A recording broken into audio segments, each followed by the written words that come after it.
Ay, may vlog tayo ngayon, ano? Pero gagamitin natin yung vlog natin kanina sa Game 6. Reasonable suspicion at saka hunch. Okay? Hunch. May kutob ka na i-score itong si Justin Brownlee para tulungang manalo yung Hinebra. Pero yung reasonable suspicion, masyado na kayong nakasentro kay Brownlee. Yan yung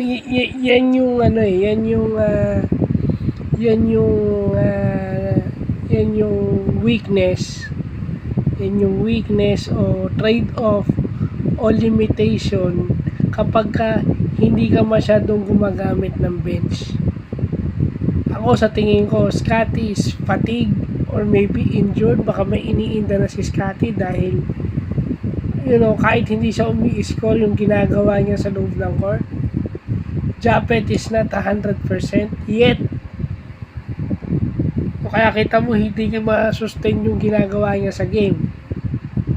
At hindi po may sistema nga kayo, pero TNT, kahit may sistema kayo, TNT tried its best to defend. Yun lang yun. The reason why Japet is still reliable is because of his perimeter jump shot. Hindi sa 3 points it's within the offense. Yung jump shot niya, 15 to 18 feet jump shot. May jump shot siya around the perimeter which is suitable for the triangle offense.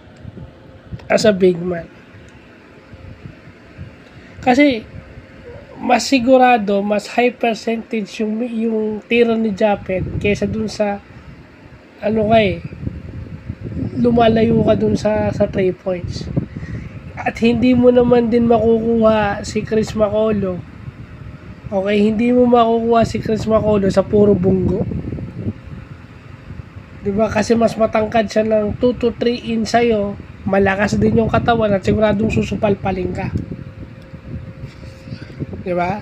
Yeah, kumukuha ka ng rebounds. I'm talking about Troy Rosario. Kumukuha ka nga ng 14 rebounds. Pero yung rebounds mo, pag hindi na-convert, it's nothing.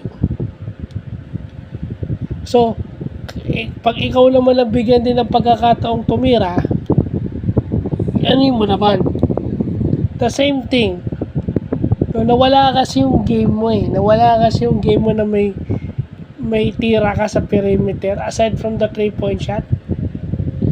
Hindi mo na sustain yun because you're doing a lot of things. Yung sa Hinebra, nawala lahat ng nila. Hindi mo masisi yun. And RJ is being defended by a bigger guy. So doon pa lang slow na napapabagal na o halos non-factor na si Abarrientos offensively. So, saan siya babawi? Defense. Hindi po pwede na nag-finals ka na, hindi pa rin ba sa'yo yung depensa? Yun. Kasi hindi natin alam di ba? Hindi natin alam. Ginawa na ni Brownlee yung kaya niya 2 straight na, di ba? So, gumagana yung plano ni Coach Chot Reyes na pagurin si Brownlee. I don't know kung i-score pa rin si Brownlee ng malaki o offensively maganda pa rin ang laro ni JB.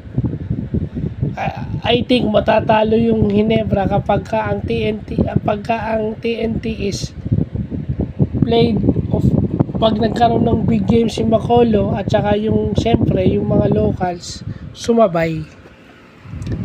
Ganun lang naman yung nangyari, tinapatan ni Makolo si Brownlee. Partida pa yun, wala pa si Optana. Nandiyan si Pugoy, who's always constant. Si Pugoy na bumabantay kay Brownlee at umi-opensa. So, yun lang po.